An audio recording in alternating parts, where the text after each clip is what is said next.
Angela and I stood by the front desk, busying ourselves with dumb stories and corny jokes as the clock crept forward. I'm no stranger to long, boring graveyard shifts, but that night in particular seemed especially slow. At least Angela was there to keep me company. She had just reached the end of her tale about the rogue squirrel that had entered her apartment when the automatic doors slid open behind me. And that wasn't even the worst. Angela's eyes drifted towards the door when she suddenly froze mid-sentence. Her jovial smile melted away, and her cheeks drained of color. I turned to see what had made her freeze. A woman walked solemnly inside the front sliding doors, her face concealed by long, inky black hair. Her alabaster skin seemed to almost glow in the Fox LED lighting. Her stomach bulged out from her tight black gown, and droplets of blood and other bodily fluids dripped on her legs, forming a glistening, sanguine trail behind her. She stopped several feet from the front desk and lifted her head. Her face was devoid of any sort of expression, and eyes appeared entirely vacant of emotion. Her gaze drifted towards Angela, and then slowly turned to me. I felt goosebumps sprout all over my skin. "Ma'am, are you okay?" Angela muttered, her voice trembling. The woman remained silent for a moment, blood continuing to drip from between her legs. "My baby." Her voice was flat and conveyed no sense of emotion at all. Angela and I exchanged terrified glances. "Okay, are you in labor?" I don't know why I bothered asking, but the sight of her just caught me off guard. Her head slowly turned, and her soulless eyes seemed to drill holes directly through me. Angela grabbed the phone and began dialing as I hesitantly approached the woman. "We're gonna help you, ma'am, okay?" I asked, heart pounding in my chest as I crept closer. She stared at me the entire way, with wide, unblinking, dark brown eyes. I grabbed a wheelchair and I coaxed the woman to take a seat. And to my surprise and incredible relief, she sat down without any question, still showing zero signs of discomfort despite her condition. I got her back to the birthing center and I began the usual routine. I got her synced with the heart rate monitor, installed an IV, and readied for the procedure. All the while, the nameless woman laid motionless and silent on the bed. "What's your name?" The woman gave no response. She didn't even seem to acknowledge the question. Dr. Matheson finally arrived several minutes later, accompanied by two other nurses, Jennifer and Sandra. "Good evening, ma'am. My name is Dr. Matheson, and we're gonna help you, okay? How are you feeling?"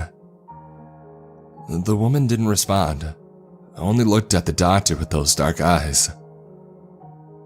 A moment of awkward silence and uncertainty filled the room as the doctor made preparations. In the eyes of the two other nurses, I began to see a twinkle of fear. Both of them turned to me individually, and the gleam seemed to increase when they noticed my own expression. The sentiment did not seem to be shared by Dr. Matheson. "My baby." The woman echoed her words from earlier, almost in a whisper that time. Matheson paused and glanced over to her. He hesitated a moment and he looked her over before a smile formed on his face. "Yes, ma'am. You've gone into labor, so we will deliver your baby now. What's your name?" he asked, sitting down in front of her. The woman said nothing. The other two nurses began their tasks and Matheson shot me a look. He must have sensed my discomfort, because he suddenly appeared slightly on edge as well. The four of us finalized the preparations and Jennifer administered the epidural. Dr. Matheson moved in as the woman's abdominal contractions continued. All the while she remained completely unreactive. I don't even think that I saw her blink. You come to expect shrieks of pain from the mother, and the crying that ensues. What I never would have expected was complete silence. It was the most unnerving child delivery I had ever witnessed. Within 5 minutes, the head of the child had begun to crown. "Okay, give me a big push now and there we go." Dr. Matheson pulled the newborn out from the womb and into the world.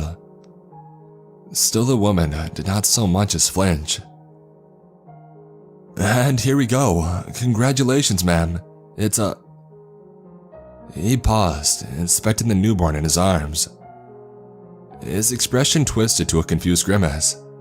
Jennifer and Sandra quickly turned to mimic his display. "Boy." The word fell like broken glass from his lips as he stared infatuated at the newborn in his arms. I expected crying, but the child, just like his mother, was silent. I rounded the bedside in order to get a better view. I wished that I hadn't. The first thing that I noticed were his eyes, wide, obsidian, and beaming, at least twice the size of an infant's eyes that I've ever seen. His head was oblong and sharp, with matte gray skin like the color of wet concrete. His nose was flat, almost pancaked on his face with a mouth that was much too large. His body was incredibly skinny and elongated, long narrow arms, fingers, and a thin neck. He didn't cry, didn't squirm, and had it not been for the slow rhythmic fluctuations of his little chest, I would have thought that it was a stillbirth. He was like no child that I'd ever seen. Dr. Matheson quickly composed himself and wiped away his unkempt grimace.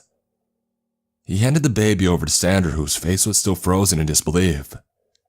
She took him carefully and wrapped him in a blanket.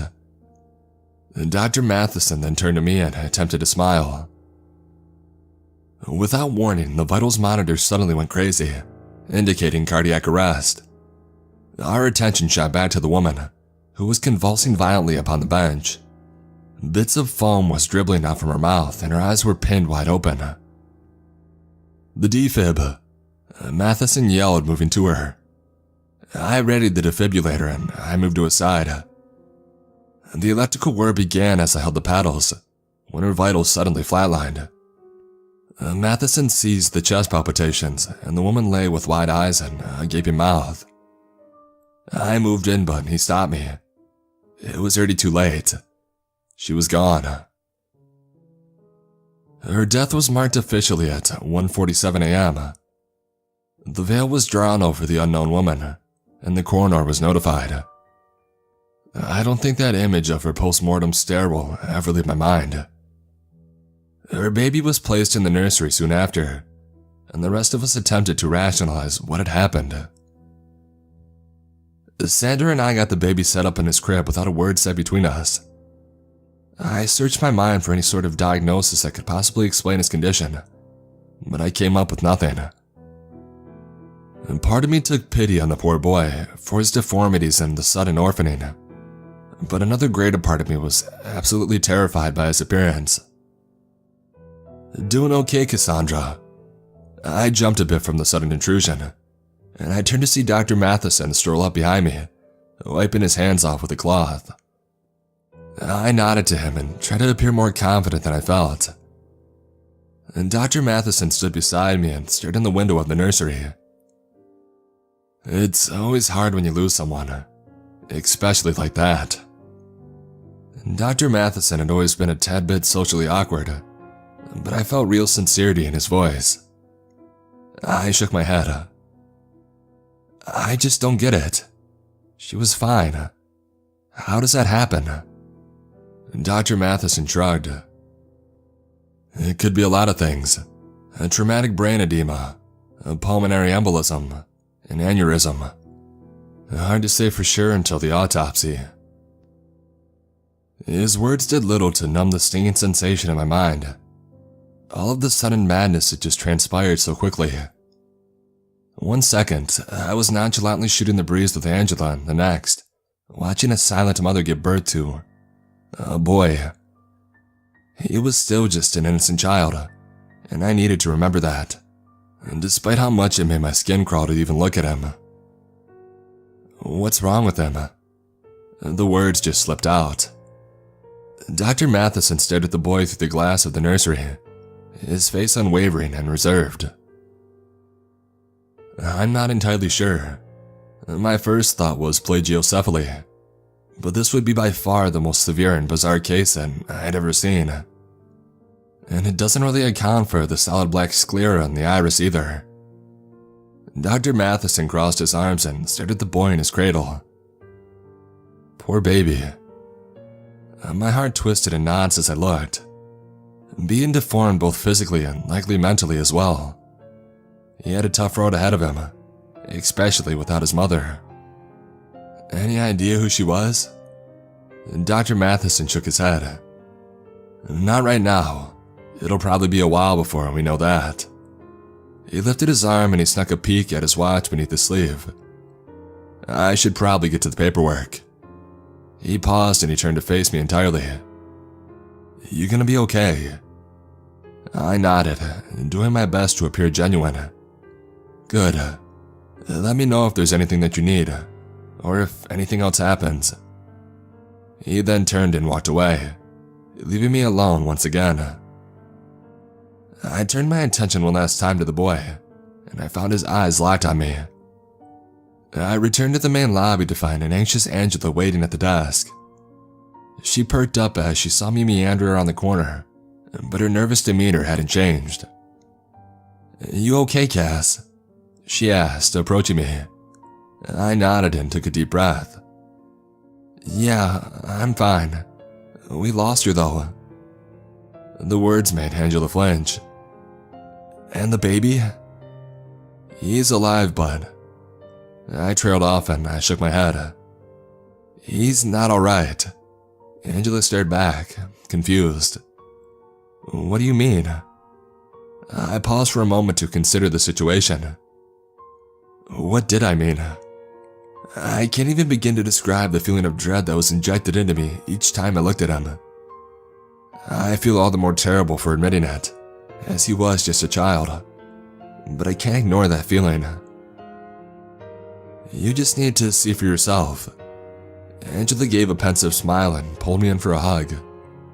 She held me tight for a moment, and I took the well-needed embrace to try and collect my thoughts.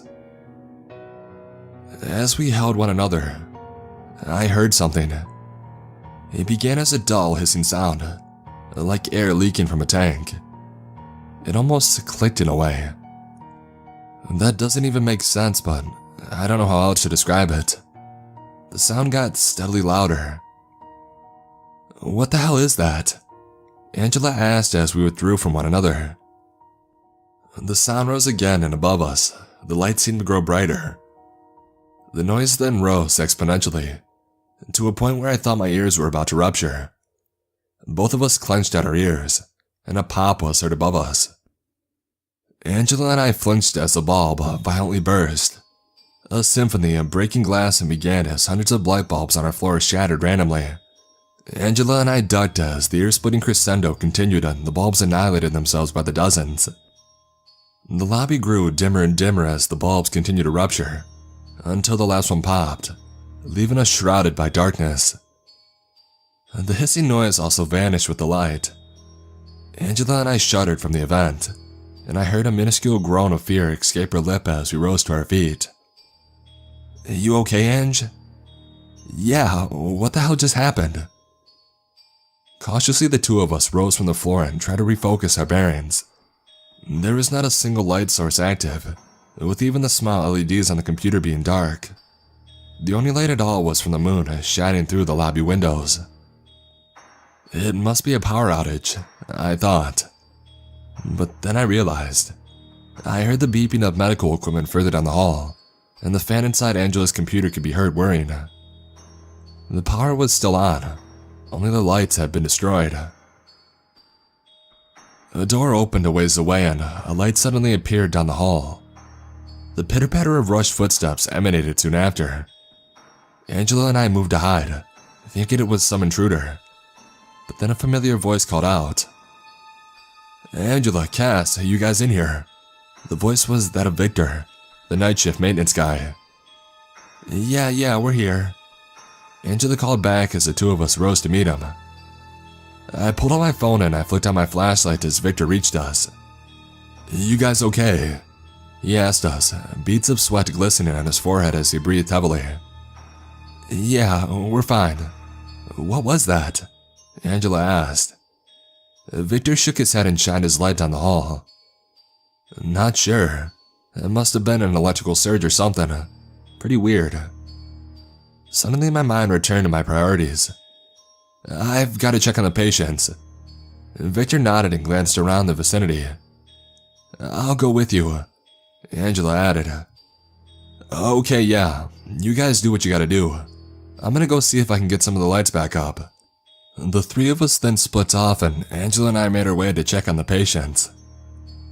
The elevators still seemed operable, but we didn't trust it. We took the stairs to the second floor where the in-house patients were kept. There were 5 patients in our custody at the time, not including the 4 newborns in the nursery. Amazingly, 3 of which were still sleeping peacefully, as if nothing had even happened. The other 2, an elderly man by the name of Hugh, and a middle-aged woman named Nicole, were understandably a bit distressed. I tended to Hugh while Angela tended to Charlotte. I did my best to comfort the old man, and I assured him that a simple electrical issue was to blame for all the ruckus. He seemed to calm after a few minutes and I settled him back into his bed. I reminded him of the panic button if he needed me, and I took my leave to check on the other patients. The other nurses, Jennifer and Sandra, were nowhere to be found. It was about 2:17 a.m., meaning both were probably on their lunch break. Dr. Matheson was also absent. I rejoined Angela in the hall and we discussed our options for a moment. And that's when we heard it. The sound that officially made my heart drop. A scream. From the floor beneath us, a blood-curdling scream of a man reverberated throughout the empty plastic corridors. I felt ice form in my veins, and my knees turned to jello beneath me. The man continued shrieking at the top of his lungs, and appeared to be moving around the ground floor rapidly. Suddenly his voice was cut off, and the silence returned. Angela and I froze, and neither of us speaking. That same sound from earlier then returned, but only for a brief moment. There was a crash of debris after that, swift footsteps and the banging of something hitting metal. Angela and I then heard it at the same time, a sound in the stairwell that we had come up. I turned. I saw the handle on the door slowly beginning to twist. We scrambled away and quickly hid underneath the middle reception desk. In the sudden panic, I had dropped my phone. It landed face down on the floor with the flashlight beaming upwards on the pale ceiling tiles. Angela and I huddled together underneath the desk, and from down the corridor, we heard the door slowly creep open. It bumped against the wall and I held my breath. The plopping of slow footsteps then ventured methodically from its depths. My initial thought was that somebody had come to rob us. Maybe a junkie looking to score some prime painkillers or something. But the footsteps were bizarre, not fumbling or rushed in any way as a desperate addict might be. They were slow, calculated, wet. They sounded barefoot with squelching steps that slapped against the floor. I felt cold tears begin to sting my eyes as the dreadful sound approached.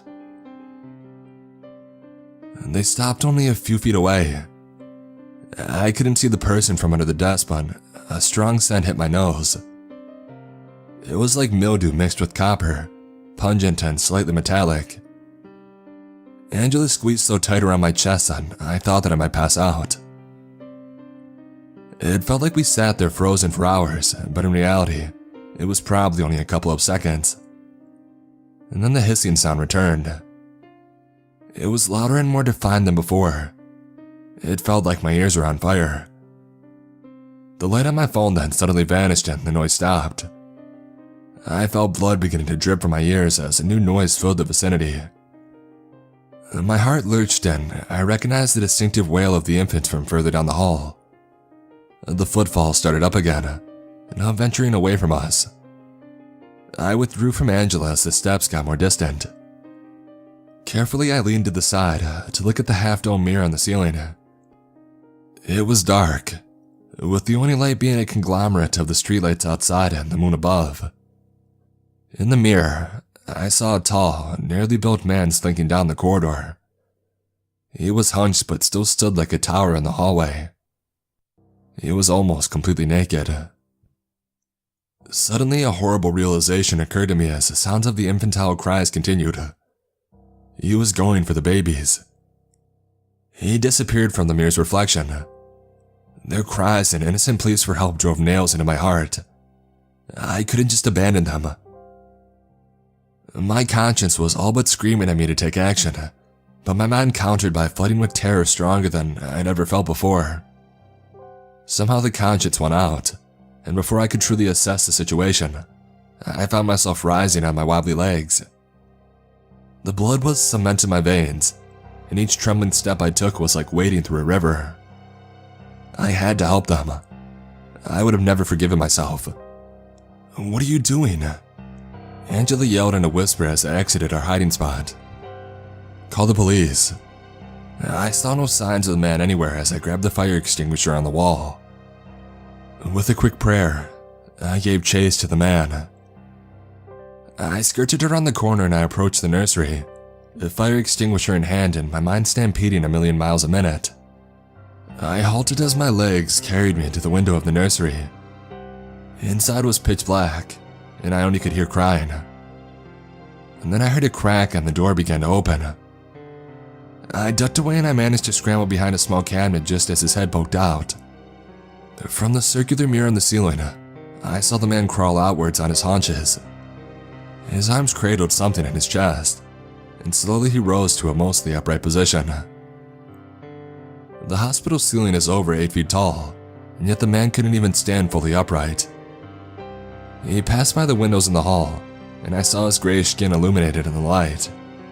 His arms and neck were lanky with spindly fingers and a stretched, slender head. It was in that moment that I fully became aware of what I should have already known. It was not a man. All previous thoughts of heroism immediately fled, and I quivered in my hiding spot behind the small cabinet. I chickened out. I won't even try to deny it. The thing terrified me beyond anything I had ever known. I was shaking so badly that the fire extinguisher slipped momentarily from my grip. I caught it, but not before the tank's stem nicked against the wall. I heard the thing halt further down the hall. Tears filled my eyes as a sense of fear greater than I'd ever known filled my soul to the brim. I closed my eyes and I held my breath. I heard the thing move around further down the hall, and then fall silent. Slowly, I opened my eyes, and I peeked around the cabinet.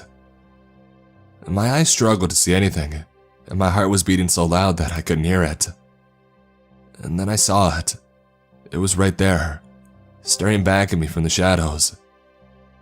It was motionless on its knuckles and not 20 feet down the hall. I shrieked and I fell backwards onto my back. I couldn't take my eyes off of it, and for several seconds we just maintained our deadlocked gaze. I was a deer in headlights, frozen solid. I held the fire extinguisher close, sure that the thing was about to charge and my bladder was about to give out. But it just sat there, with its precious bundle squirming on the ground behind it. My eyes then adjusted. Two impossibly large obsidian eyes stared from the shadows, and beneath them, a gaping granite mouth. I saw dozens of needle-like teeth glint in its open mouth. It didn't move a muscle. Suddenly I saw its jaw flex, and the concussion of that horrendous shriek struck my ears. It lasted only a split second, but it felt like I had been hit by a bat. I fell back and I clutched my head as a splitting headache began. I was sure that I was about to die. But then the creature turned and grabbed its bundle once more. In a flash, it began galloping down the hall, and within seconds, it was gone. I must have fainted after that, or maybe the audio blast in that thing knocked me out. All I know is that I awoke to bright lights and beeping medical equipment. My mother was there waiting for me. She hugged me when she saw me stir and asked me what had happened. I didn't tell her though. I just didn't know what to say. A flurry of cops and hospital staff traversed the halls and came in and out of the room.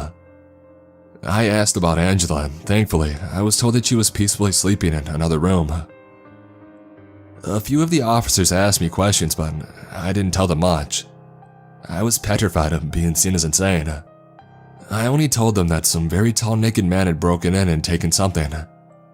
They pressed me for more, but I didn't say anything else. Victor had been found mutilated on the ground floor. The screaming from the previous night had apparently come from him. Dr. Matheson as well had been found dead just outside of the front doors, his head very nearly torn entirely from his neck. Sandra and Jennifer were fine, at least physically, as were the infants in the nursery. All except for the newest one, that is. He was gone. Some other guys in suits came in and questioned me as well. They looked like the FBI, black suits and hats, but they never confirmed that. They asked me a lot of questions, but again, I didn't say much. They didn't tell me much, and for a while, I think they even considered me as a suspect. After a while though, I think they realized I wasn't going to be much help to their investigation. They then left suddenly, almost frantic without another word. I was released a few days later and given a week off to recover from the event. I don't think I could do that in a lifetime though. I expected to see coverage of it on the news or something, but there hasn't been anything. I did manage to find out one thing though. They found out who the pregnant woman was. I bumped into one of the cops at a coffee shop a few days later and he told me about it. At first, he was reluctant to share anything, but after I had told him that I had been there that night, he relented. He couldn't tell me the woman's name, as it was an ongoing investigation, but he said that the last time anybody had seen her alive was back in 2006. She was only 11 years old at the time, when she inexplicably disappeared from her parents' home. The case had long since gone cold, and she was presumed to be dead, only for her to suddenly reappear over 12 years later, and just a couple of miles from where she was last seen. The officer admitted that they did not know how she got to the hospital that night, where she had been during all those years, or who the father of her child was. I don't expect many more answers, and it's clear that they don't really want people talking about this. I've admitted a lot of personal details, because I just don't want to get in trouble. I don't suppose many will take this account seriously anyways, especially with the lack of news coverage. I do hope that the families of Victor and Dr. Matheson will be okay, but even that seems like a lot to ask.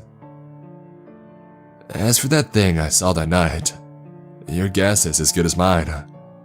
I haven't been able to find anything online about it. I don't know what the hell that thing was, but I do know that now, there are at least 2 of them, possibly 3 soon.